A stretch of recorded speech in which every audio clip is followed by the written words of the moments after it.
If you've been watching American Horror Story this season, you probably remember that scene in the first episode when Shelby and Matt found those creepy stick dolls tied up around their staircase and their ceiling. I thought those would make great Halloween decorations, so I made some myself. If you want to see how I did it, keep watching. So the supplies you need for this project are as follows: pine needles, scissors, and embroidery floss. That's it.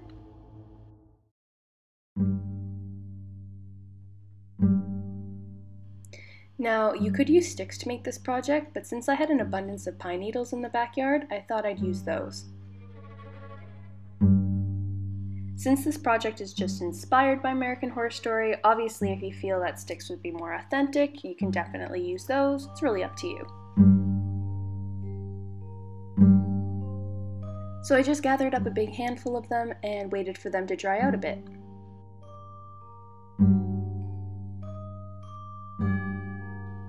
So once you have your pine needles ready, you can get your embroidery floss. What I have is a DMC brand embroidery floss in the color 3799, which is very dark pewter gray, but you can pick any color that you think is suitably creepy. Now I'm going to bundle together some of the pine needles, enough to make one of the legs. So I'm going to have all the pine needles facing the same way with the little nibs at the top all at the same side, just because it's going to make it easier to handle.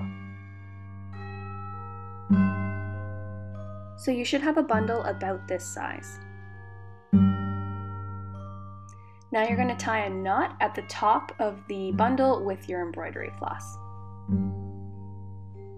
So full disclosure, this project would be a lot easier if you use glue to help you when it comes to keeping the knots in place and so on, but I wanted to be able at the end to just snip the embroidery floss and put the pine needles back where I found them, so I preferred not to use any glue, but your life will probably be a lot easier if you do.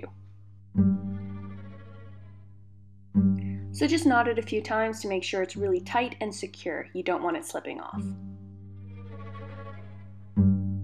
So now that it's secure, we're just going to wind the embroidery floss around the bundle a few times.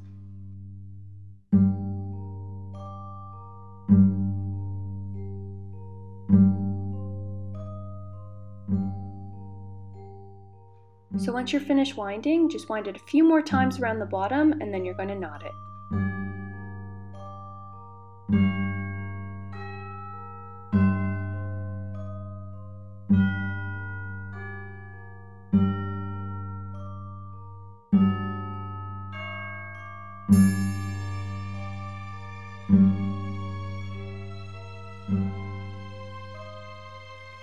Okay, so that's one of the legs done. Now you're going to create a second one just the same way as the first. Once you have both legs done, you're going to want to put them together somewhat like this, and we're going to go and try and tie them together. So make sure they're a little bit crossed over. Then grab some more embroidery floss and start twisting.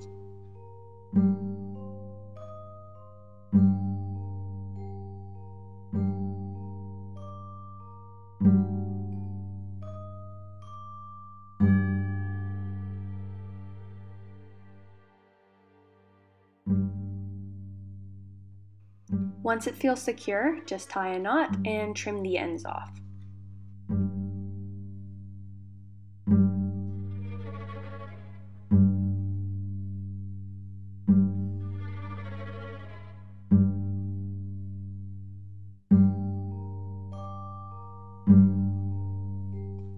There we are, so that's the legs done.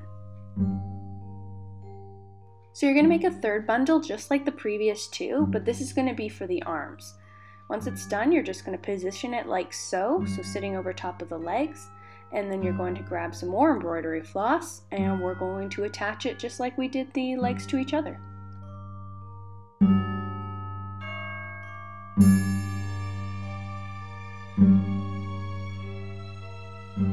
To make sure this is really secure, I ended up twisting it all different ways. So around the head, under the arms, through the legs, back and forth, because I wanted to make sure it wouldn't fall apart. The only thing I would say is just when you're doing this, make sure that you don't knock the legs and the arms as much as I'm doing, because that eventually led to some unraveling that I had to later fix. When you're satisfied with how it looks and how secure it is, just tie a few knots and then trim the ends off.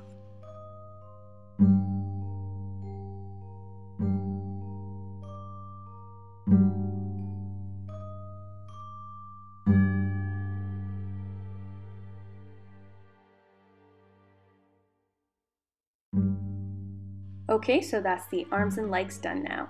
And actually, it looks pretty cool as is, so if you decide to stop here, I think that would look like a really cool decoration. So now grab some more pine needles, a bigger bundle than what you used for the arms and for the legs, and I'm just positioning it over the top of the body we've got so far, and I'm going to use this bundle to act as the head and sort of like the torso of the body. So once you're satisfied with the placement, grab your embroidery floss and start twisting.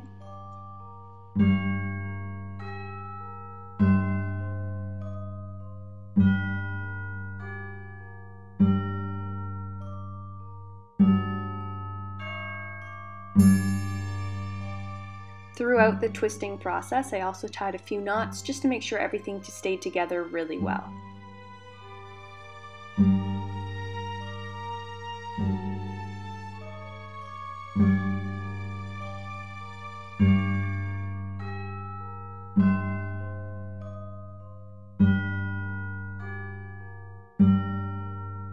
So as you can see through this process, one of the legs, the embroidery floss has really slipped down and it's on the verge of falling right off. So some glue probably wouldn't go amiss, but if you're not going to glue it and you're going to do what I did, then I recommend that you probably just be a little more gentle than I was being with my doll, and hopefully it won't happen to you.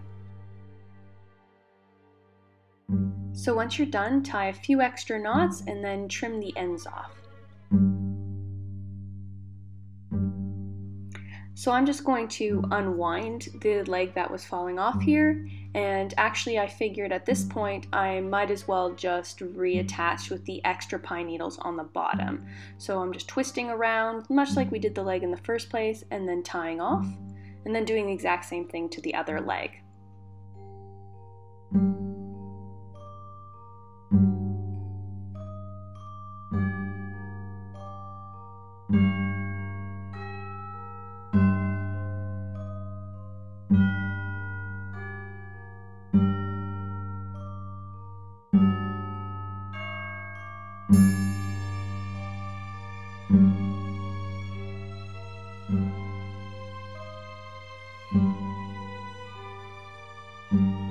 So here's a close-up if you're wondering how I tried to keep my string really secure.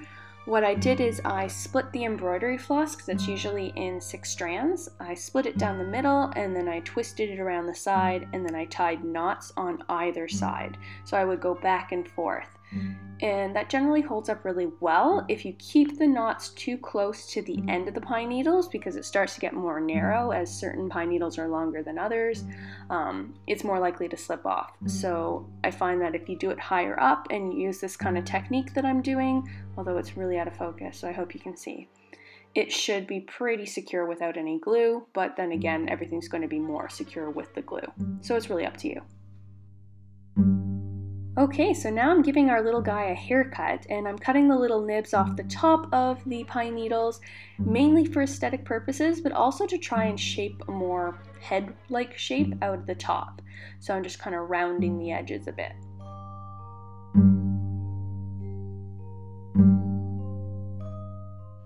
And now you're just going to trim off any of the ends of the embroidery floss that you forgot to do earlier.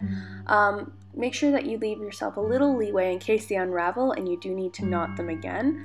But also I think that you don't have to be too neat or precise with this, because from what I remember of episode 1, a lot of those dolls were really kind of obviously handcrafted and messy, and I think that adds to the creepy factor. Now I'm just winding some embroidery floss around it so that I can hang it up and see what it looks like when it's swinging, either from a tree or in the breeze, hanging from the porch, whatever you decide to do with it.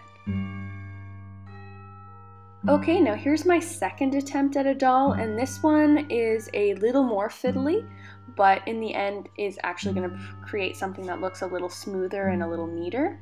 So to start off, we have our arms, And then we have each of our legs, but I haven't fastened the bottom of the legs together. As you can see, the embroidery floss is just loose. And that's because before we ended up untying it anyway. So I figure you might as well just save yourself some time and not knot it. And then these are the body pieces, the head and body piece split into two, because instead of putting it so that it's one big bunch on the front, we're going to sandwich the main part of the body between those. That should help us avoid that little backpack or hump that we had in our first doll. Okay, so to start, grab some embroidery floss and grab your arms and your two leg pieces. We're going to attach them together all in one go this time. So this is definitely more fiddly than the previous way, so you're just going to have to make sure that when you attach it, you're not getting your embroidery floss twisted in the open embroidery floss on the ends of both of those legs, and that you're trying to keep it so that the legs are splayed a bit and that everything is very secure. So just take your time. It's definitely something we're going to have to readjust a little bit as you go, but the end result should be a doll that's a little more flat and something that looks a little more streamlined. Okay, so when you're satisfied, you're just going to knot it a few times to make sure it's secure, and then you can trim the excess.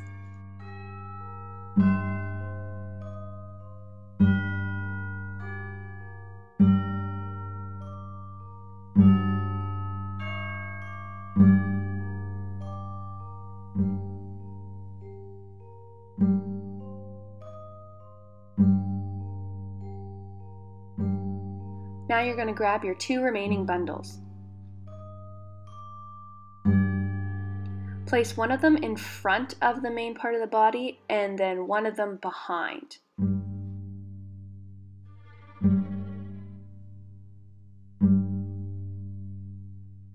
When you're happy with the positioning, you can grab some more embroidery floss, and then just like we did with the previous doll, you're going to wrap it around and secure those to the doll.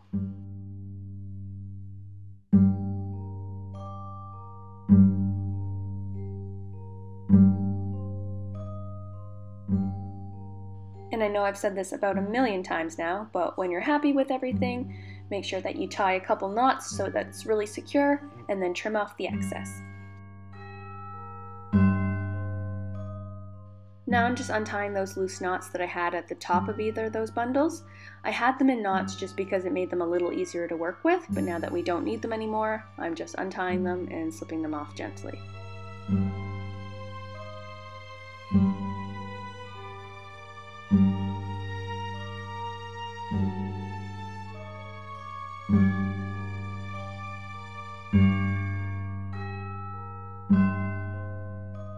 Now that those needles on the top are loose, just reshape them so that they do look a little more like a head. We're going to try and cover up that gap in between as best as possible.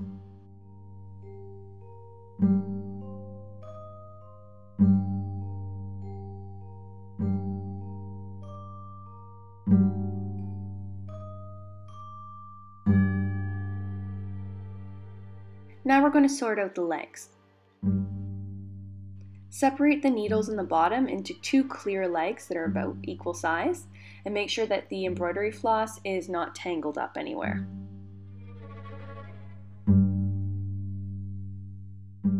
Now, just as we did with our first doll, you're going to twist the embroidery floss around the leg so it looks similar to the one that we had the first time around. So you know the drill by now. When you get to the bottom, secure, knot, and trim. Do the exact same thing to the next leg.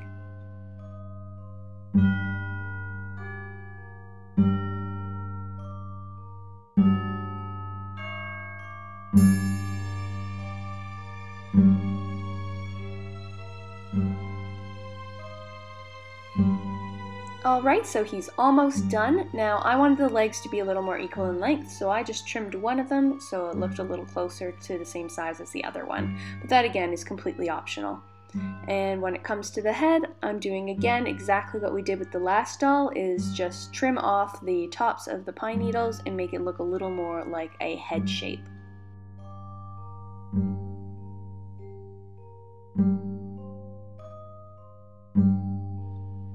And that's it, he's done.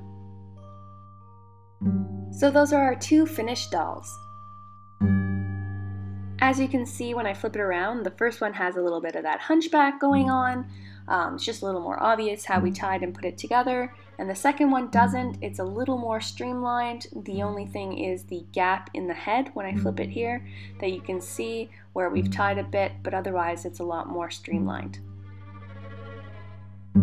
So I hope you enjoyed my tutorial on my take on the American Horror Story, My Roanoke Nightmare, Creepy Dolls. If you make some of these this Halloween, send me a comment or a photo. I'd love to see how they turned out. Happy Halloween!